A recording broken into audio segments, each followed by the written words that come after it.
쓰임받도록 리셋하라 44번째 시간입니다. 바울의 서원 완수 라는 제목으로 말씀을 전합니다.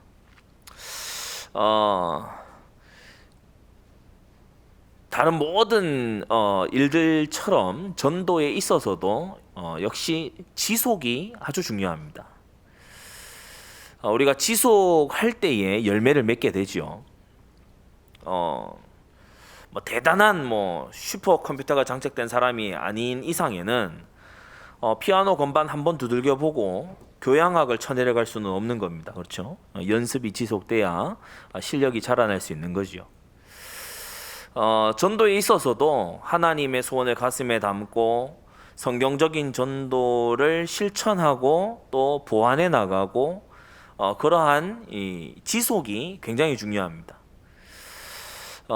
말씀 운동 한 번 딱 받았다고 이 사람이 갑자기 막 성경을 깨닫고 막 모든 게 다 그게 아니거든요.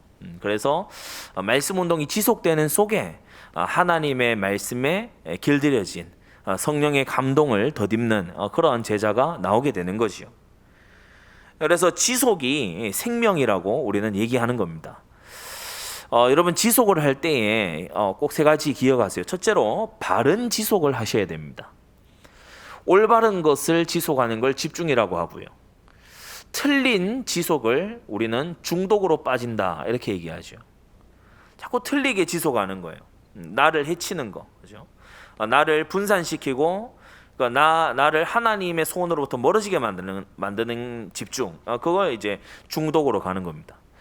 흔히 이제 매체에 중독되거나 또 어떤 자기만의 악습 이런 것에 이제 중독이 되죠.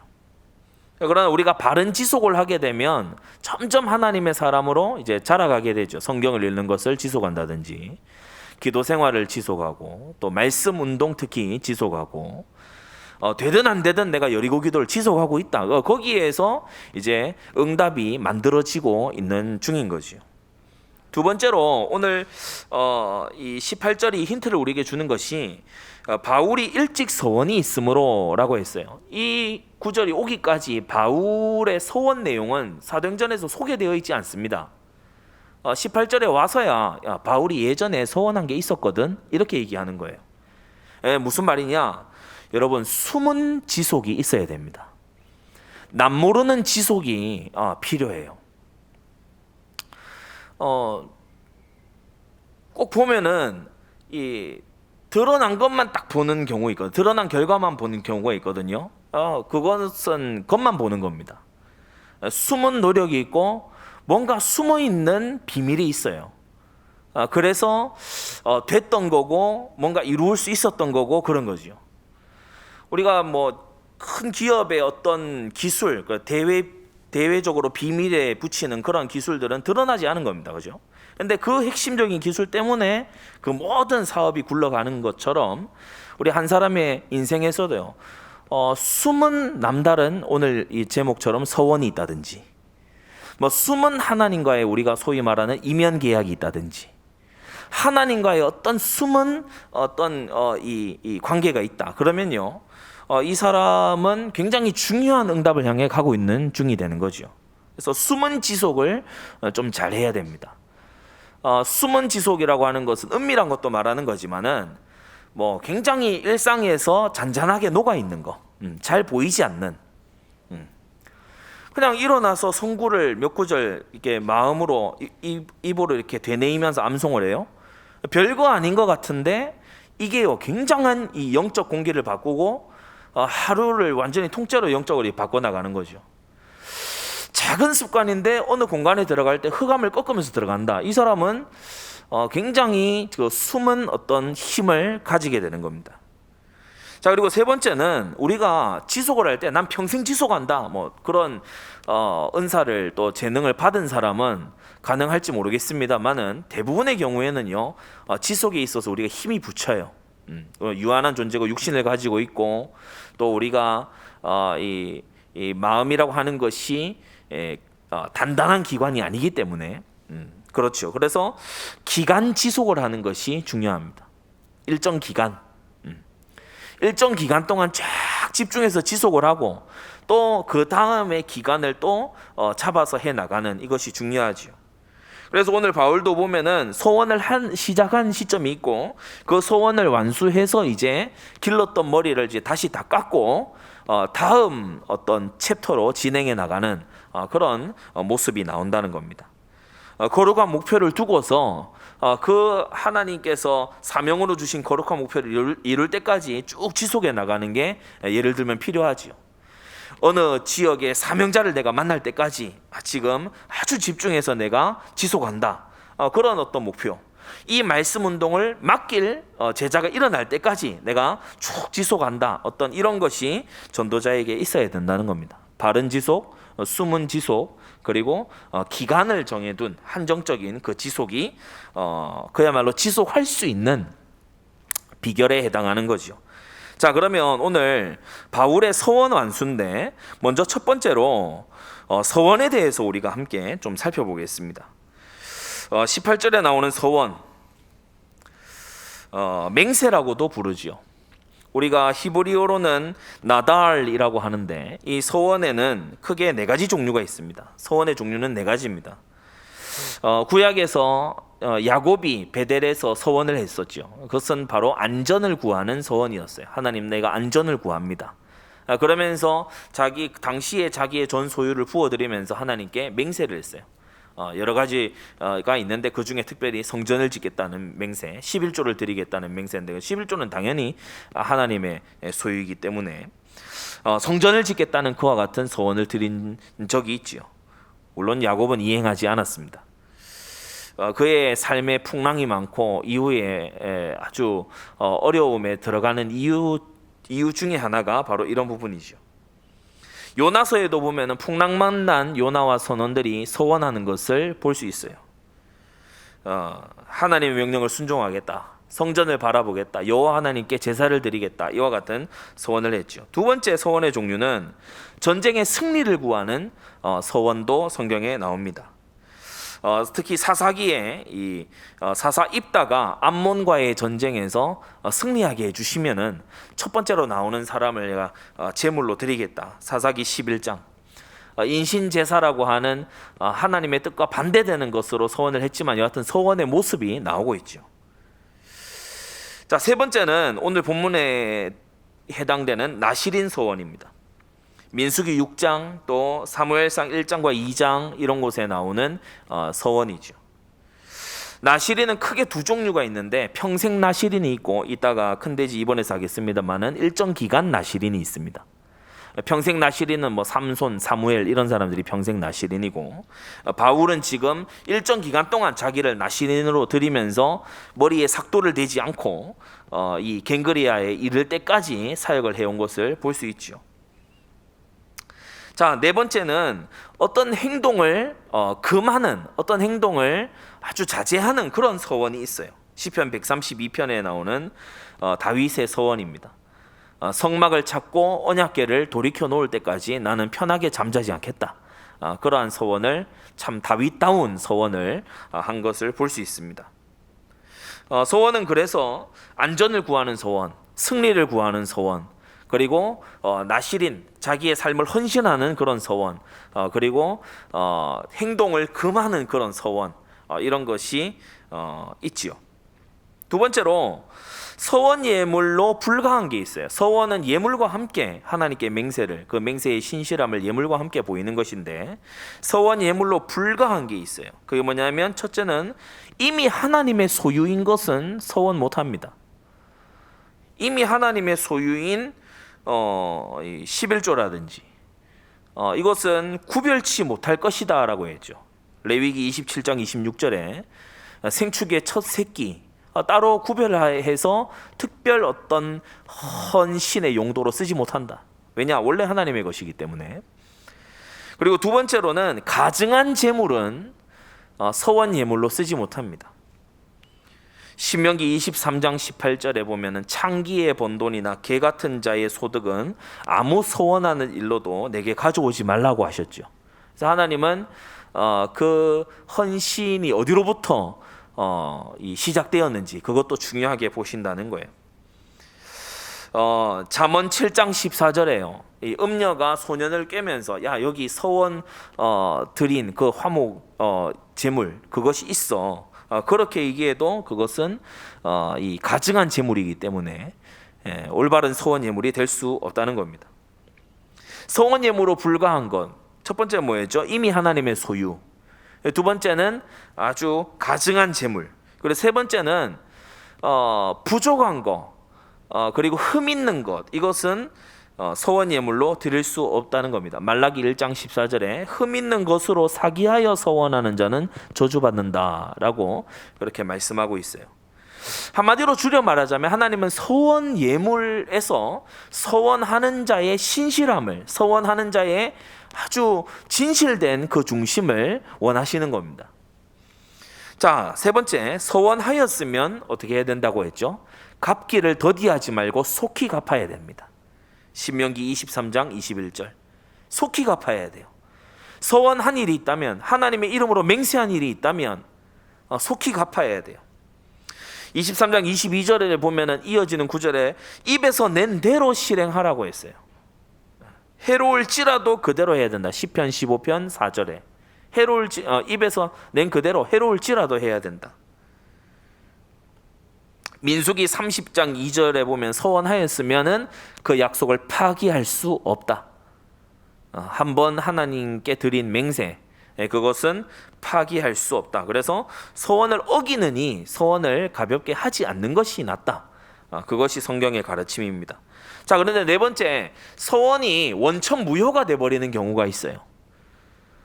두 가지 경우가 있다고 했죠. 첫 번째는 미혼인 딸이나 남편이 있는 아내가 어딘가에서 서원을 했어요. 맹세를 했단 말이에요. 뭐 어떻게 하겠다, 뭐 뭘 드리겠다, 뭘 금하겠다 이런 것을 예를 들어 맹세를 했어요. 그런데 그것을 미혼인 딸의 아버지가 들은 그날 또는 아내의 소원을 남편이 들은 그날 바로 그날에 그것을 취소하면 무효가 돼버려요. 그게 민수기 30장에 나오는 서원 규례입니다.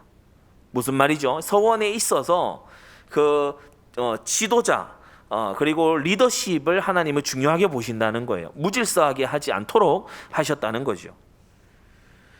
그리고 두 번째는 이제 더 중요한 건데 가끔씩 범하는 운데 뭐냐면은 말씀과 맞지 않는 서원, 하나님 말씀 어기겠다라고 하는 서원, 그런 것은 무효입니다. 내가 살인을 반드시 하겠다. 나 맹세했으니까 해야 된다. 말이 안 되는 얘기죠. 나 간음을 반드시 하겠다. 맹세했으니까 나 서원한 거니까 나 할래. 그거 말이 안 되는 겁니다. 나 가정을 깨겠다라고 하나님께 서원했습니다. 말이 안 되는 얘기입니다. 하나님의 말씀을 어기는 서원, 그것은 원천 무효다. 그것은 하나님께서 지키기를 원하시지 않는다는 겁니다. 대표적인 예가 사무엘상 14장 39절에 사무엘상 14장에 사울이 전쟁 중에 금식을 명령하고 여호와의 이름으로 맹세해 버리죠. 그러나 하나님이 명하신 것도 아니고 하나님이 지키기를 원하시는 것도 아닙니다. 잠언 7장 14절 아까 얘기했던 음녀의 이 서원, 그것은 더 간음하기 위해서, 더 범죄하기 위해서 서원, 그것은 하나님이 받으시는 서원이 아니죠. 사무엘하 15장 7절에 압살롬이 반역하기 위해서 서원을 빌미로 서원을 이용하는 거, 그거 하나님께서 미워하십니다. 그래서 우리가 이 성경에 나오는 특히 구약에 많이 규례로 정리해 놓은 이 서원을 우리가 잘 이해하고 있는 것이 중요하죠. 이 본문의 18절에는 서원이라는 것을 단어만 딱 말하고 지나갔지만 이 구약의 배경을 모르면 서원이 뭔지, 바울이 머리를 왜 깎는지, 그리고 바울이 이것을 한 이유가 뭔지 거기에 대해서 우리가 모를 수밖에 없는 겁니다. 자, 큰 두 번째, 전도자 바울의 서원은 뭡니까? 전쟁 승리를 위해서도 아니고 자기의 안전을 위해서도 아니었어요. 이 서원은 자기 자신을 일정 기간 나실인으로 드린다는 서원이었습니다. 자기 자신을 일정 기간 나실인으로 드린다는 그 서원이었어요. 그래서 그 기간 동안 바울은 머리를 길렀던 겁니다. 머리를 그러니까 머리에 삭도를 대지 않는다라고 하는 게 오늘날은 우리가 머리 스타일을 이렇게 바꾸고 뭐 커트하고 이렇게 하는 게 미용과 미적인 것에 많이 집중을 합니다만은 지금 1세기입니다. 이 당시 1세기입니다. 그러니까 그 머리를 기른다라고 하는 것이 보다 종교적인 의미, 보다 그 개인의 경건에 관한 의미가 클 때예요. 머리를 기르고 남자가 머리를 자르지 않고 계속 기르고 있다는 게 의미하는 것은 보다 종교적인 의미가 큽니다. 무엇을 말하는 거죠? 하나님께서 임명하시고 쓰시는 자처럼 자기 자신을 헌신하겠다는 거예요. 그래서 이 머리를 뜻하는 히브리어가 제사장의 관을 뜻하는 히브리어와 이 어원이 같습니다. 그래서 관을 쓴 자처럼 그렇게 살아가는 것이다. 더 구체적으로는 유대인 전도를 위해서 이와 같은 규례를 몸소 행한 거죠. 유대인을 전도하기 위해서. 고린도전서 9장 20절에 유대인에게는 유대인처럼 바울이 했다라고 했습니다. 그래서 서원 규례를 몸소 행함으로써 자기 자신이 하나님을 경외하는 구약의 하나님 경외했던 그 사람들과 같은 신앙을 가지고 있음을 증명했던 거죠. 유대인을 전도하기 위해서. 근데 이것은 한편으로 역으로 오늘 이제 18장 18절 머리를 깎습니다. 그죠? 한편으로는 유대인을 향한 대대적인 전도가 이제는 마무리에 접어들었음을 뜻하는 슬픈 의식이기도 합니다. 유대인을 향해서, 유대인의 회당을 향해서 바울이 최대한의 사역과 긍휼과 그들을 우선하는 그러한 전도를 했고 그것이 완료 지점에 이르렀다는 거예요.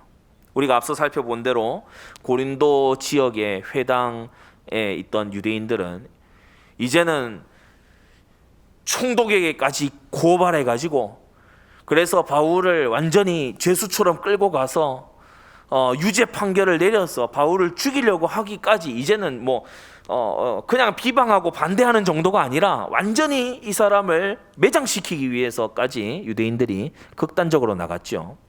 바울의 서원이 여기서 완료되고 있는 것은 굉장히 의미심장합니다. 세 번째, 바울은 이 갱그리아에 이르는 이 기간 동안 자기 몸을 구별했어요. 그래서 우리가 서원을 하고 그럼 꼭 전도를 해야 되냐? 그건 뭐 그런 것이 규칙은 아닙니다. 명령은 아닙니다만 오늘 여기에서 나실인 정신으로 전도한 바울을 우리가 생각해야 됩니다.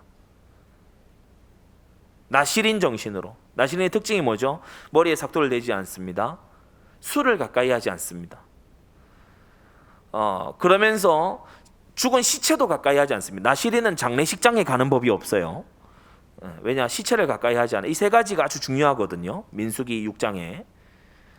그러면 나실인은 뭘 하냐? 오직 살아있는 사람들을 술 마시지 않고 오직 제정신에 그러면서 좀 다른 약간 사이드의 의미로 말하자면 머리 깎을 시간도 주지 않고 그들을 집중해서 사역하고 열심히 지속해서 사역하는 것이 바로 나실인의 사명이라는 겁니다. 바울은 그러한 자세로 완전히 집중된 상태로 완전히 구별된 상태로 주님의 전도에 쓰임받기를 원했습니다. 저와 여러분들도 하나님의 시키신 일을 할 때엔 적어도 세상 일보다는 우리가 마음을 담아서 일을 해야 될 줄 믿습니다. 나와 내 가족이 먹고 사는 그 일보다는 적어도 하나님이 불러서 시키시는 그 일에 우리가 전문성이 있고 열매를 내어 놓아야 할 줄로 믿습니다. 큰 세 번째, 바울은 서원을 완수했어요. 나중에 23장, 24장에서도 바울이 자주 쓰는 표현입니다만은 일루리곤까지 편만하게 내가 복음을 전하였노라. 그래서 순회 선교를 바울이요 큰 지역을 지금 마게도냐까지를 전부 다 아우르면서 이제 자신에게 맡겨진 이방인의 모든 영역을 다 돌아본 것을 볼 수 있습니다. 여러분 구역장이나 지역장 또 구역과 지역에 속하신 분들은요 여러분이 속한 지역을 전부 다 발로 밟으시면서 여리고기도 하시기 바랍니다. 바울은 그렇게 하기를 원했고 그걸 했어요. 1년 6개월 동안 고린도에 머무르면서 하나님 말씀을 계속해서 강론을 했죠. 이게 그의 서원의 일부였습니다. 두 번째는 바울의 서원 안수 중에 중요한 게 바로 빌립보, 데살로니가, 고린도에 책임질 지교회가 세워졌다는 거예요. 지역을 책임질 수 있는 그런 역량 있는 교회가 세워졌다는 거예요. 바울은 이와 같이 교회가 세워지는 것을 서원 완수의 하나의 조건으로 삼은 것입니다. 그래서 빌립보, 데살로니가, 고린도 그 사이에 우리가 베레아도 있었고 또 아덴도 있습니다만 여하튼 이 굵직한 이 세 교회를 개척하고서 바울은 머리를 다시 깎은 거지요. 그래서 지교회를 세우는 이와 같은 이 사역들, 이게 바울의 서원이었습니다. 세 번째로 절대 제자, 특히 오늘 18절에 나오는 브리스길라와 아굴라, 지역을 책임지는 것 정도가 아니라 이제 본격적으로 전도자의 손과 발이 되고 동역자가 되고 그들의 표현대로 목이라도 내어줄 그러한 이 동역자를, 또 절대 제자를 바울이 응답으로 받은 거죠. 서원 기도를 통해서. 그래서 서원 기도의 이 위력은 굉장합니다. 근데 서원을 하고 어기고 하고 취소하고 이런 사람들은 이 하나님과의 신실한 관계부터 회복을 해야 되겠죠. 그러나 여러분이 일생을 신앙생활하며 살아가면서 하나님 앞에 맹세할 일이 있을 때 여러분 맹세에 신실하게 행해서 하나님께 이와 같은 응답을 받게 되기를 바랍니다. 바울은 자신의 전도에서요, 구약의 오래된 서원 규례를 아주 잘 활용한 것을 볼 수 있어요. 정말 성경의 가르침을 정말 선하게 사용해서 하나님의 소원인 복음화를 이루어 나갔던 것입니다. 결론을 맺겠습니다. 다가오는 우리 부모교사 세미나 때도 할 내용인데요, 하나님은 우리에게 굉장히 유익한 그런 규례들을 많이 주셨어요. 명령과 규례와 법도를 사실 우리의 유익을 위해서 많이 주셨죠. 그런 것이 우리에게 세팅이 딱 돼 있고, 바울이 2차 순회 선교를 시작하면서 아마도 서원을 했을 터인데, 사람들이 대부분 그때를 시점으로 보는데, 1차 때의 미진했던 선교와는 굉장히 차원이 다른 루디아, 야손, 브리스가, 아굴라 이런 사람들이 막 만나지는 이 응답의 그 숨은 곳에는 오늘 18절에 이 서원이 있었다는 거죠. 여러분, 서원뿐만이 아닙니다. 하나님께서 성경 곳곳에서 우리가 영적으로 살아나고 우리가 사명을 지속할 수 있고 후대를 세울 수 있고 가정을 개혁할 수 있고 우리의 주변을 살려낼 수 있는 그런 소중한 명령, 규례, 법도들을 주셨죠. 이것이 우리에게 세팅되어야 될 줄 믿습니다.